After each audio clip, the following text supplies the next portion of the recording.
ഈ കളിക്കാരൻ പെൺകുട്ടിയുമായി കളിക്കുകയാണ്. കുറച്ച് ദിവസങ്ങൾക്ക് ശേഷം അവന്റെ വയർ വീർത്തു വരുന്നതാണ് കാണിക്കുന്നത്. അതെ, അവൻ പ്രഗ്നന്റ് ആണെന്ന് മനസ്സിലാക്കുന്നു. പിറ്റേ ദിവസം അവൻ സ്കൂളിൽ പോകുന്ന സമയത്ത് അവന്റെ വയർ ബാഗ് കൊണ്ട് മറച്ചാണ് പോയത്. പെട്ടെന്നാണ് അവൻ വിൻഡോയിലൂടെ ഛർദ്ദിക്കുന്നത്. ആ സമയത്ത് അവന്റെ കൂട്ടുകാർ അവന്റെ വയർ കാണുന്നുണ്ടായിരുന്നു. അങ്ങനെ അവനൊടുവിൽ ഡോക്ടറിന്റെ അടുത്ത് പോകുന്ന സമയത്താണ് അവൻ 16 ആഴ്ച ഗർഭിണിയായിരിക്കുന്നതായി മനസ്സിലായത്. അവൻ അത് വിശ്വസിക്കാനായില്ല. എങ്ങനെ ഒരു പുരുഷൻ പ്രഗ്നന്റ് ആവുമെന്ന് അവൻ ഡോക്ടറിനോട് ചോദിച്ചെങ്കിലും ഡോക്ടറിനും അതിനൊരു ഐഡിയ ഇല്ലായിരുന്നു. പിറ്റേ ദിവസം അവന്റെ ക്ലാസ്സിൽ അവന്റെ ഗർഭധാരണത്തെ കുറിച്ച് അറിയുകയാണ്. അങ്ങനെ അവനൊരു പയ്യനുമായിട്ട് വാക്ക് തർക്കത്തിൽ ഏർപ്പെടുന്നു. ഇതെല്ലാം ഒരു പെൺകുട്ടി വീഡിയോയിൽ പകർത്തുന്നുണ്ടായിരുന്നു. വീഡിയോ അവൾ പബ്ലിക്കായിട്ട് പോസ്റ്റ് ചെയ്യുകയും ചെയ്യുന്നു.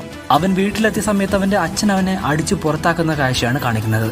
അവൻ അങ്ങനെ ഒറ്റയ്ക്ക് വഴിയിലൂടെ ഒരു വിഗ് ഒക്കെ വെച്ച് നടക്കുകയാണ്. പെട്ടെന്നാണ് അവനുമായിട്ട് സല്ലപിച്ച ആ പെൺകുട്ടി അവൻ കാണുന്നത്. എന്തിനാണ് നീ ഇങ്ങനെ ചെയ്തത് എന്ന് ചോദിച്ചപ്പോൾ അവൾ പറഞ്ഞത് ഇതാണ്: മറ്റു പെൺകുട്ടികളെ നീ പിഴപ്പിച്ചത് കൊണ്ട് തന്നെ നിനക്കും ഒരു പണി തന്നതാണെന്ന് അവൾ പറയുന്നു. ശരിക്കും ഈ പയ്യനാൽ ആ പെൺകുട്ടിയും ഗർഭിണിയായിരുന്നു.